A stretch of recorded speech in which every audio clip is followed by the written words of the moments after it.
tous, c'est Software. Aujourd'hui je vous fais un petit tutoriel sur le logiciel Everest Home Edition qui est un utilitaire gratuit et indispensable. Il permet en effet de recenser et d'analyser tout ce qui est installé dans votre PC du point de vue matériel. Donc vous ne savez pas exactement quel composant équipe votre ordinateur, et Everest est fait pour vous.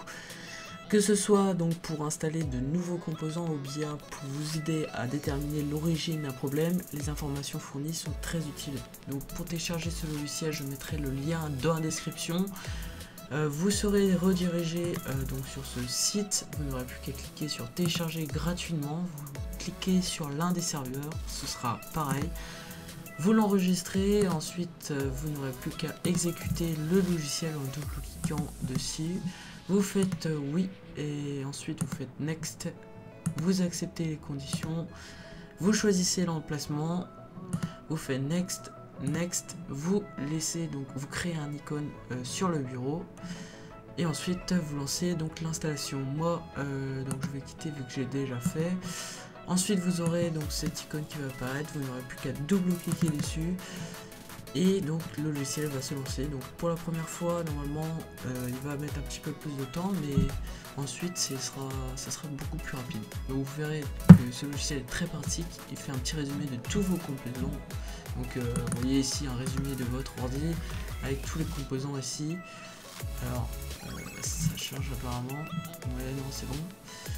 Overclock, qu'est-ce que c'est? Donc ici donc c'est le processeur et tout le bazar.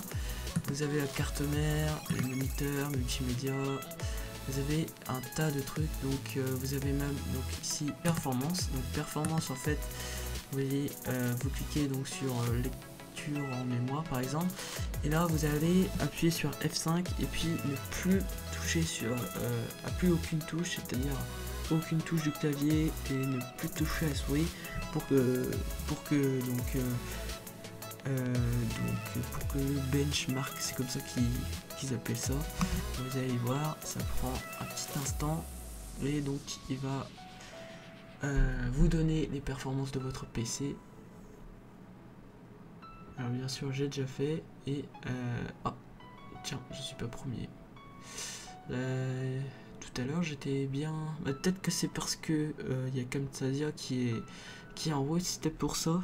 Parce que tout à l'heure il n'y avait pas que Camtasia quand j'avais fait le machin et bah maintenant je me retrouve 4ème, non 5ème même, alors que j'étais premier tout à l'heure. Mais là maintenant s'il y a Camtasia et Audacity, c'est clair que ça fausse tout. Mais comment dire, éteignez tous les logiciels que vous avez sur votre bureau et puis lancez le processus et puis vous verrez combienième place vous serez.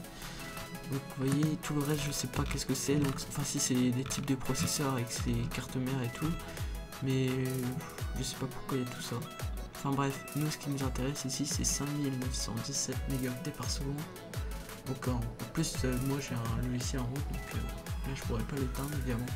Vous pouvez faire pareil sur l'écriture en mémoire, latence de la mémoire, donc c'est pareil pour tout. Donc vous avez juste à appuyer sur F5 et ne plus rien toucher. Qu'est-ce qu'il y a d'autre sur ce logiciel? Vous avez un rapport, vous pouvez faire plusieurs rapports, donc c'est-à-dire un rapport donc par exemple du système, du matériel ou des performances. Donc par exemple je vais faire du matériel en texte brut, vous pouvez faire en HTML aussi. Alors en texte brut, vous voyez ce que ça donne. Attendez, ouais, ça prend pas très longtemps. On arrive. Voilà, donc en texte brut, ce que ça donne. Un truc très basique.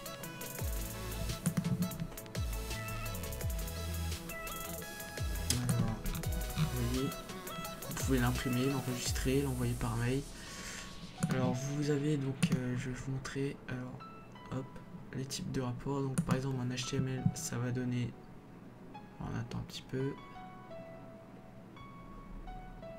ça va donner ça, voilà.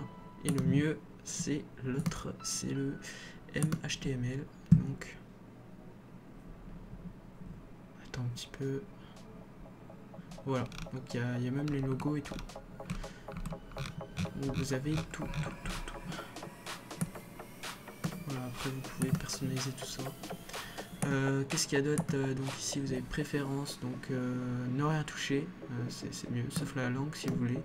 Vous avez donc les commentaires, peut-être que vous pouvez ajouter un commentaire, moi je vois pas l'utilité. Type de rapport, donc ne touchez pas, c'est mieux. Nouveau matériel, vous pouvez ajouter des matériels. Et résumé, donc vu que tout n'est pas sectionné encore, ah si moi j'avais déjà fait, donc vous pouvez tout sectionner et puis faire ok. Qu'est-ce qu'il y a donc un petit icône. Après il n'y a pas un chose, de toute façon ça détaille tout ce qu'il y a sur votre ordi, hein, c'est tout ce que ça fait. Mais c'est le meilleur dans ce domaine. Donc il va vraiment tout dire. Donc vous voyez ici le pourcentage.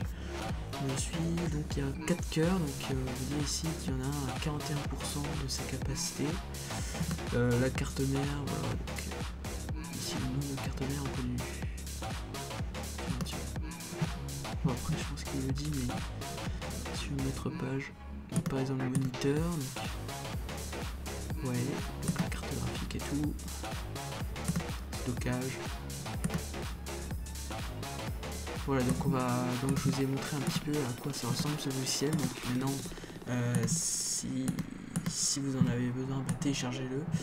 Et donc pour ce tutoriel, c'est fini. Et je vous dis à plus pour un prochain tutoriel. Salut!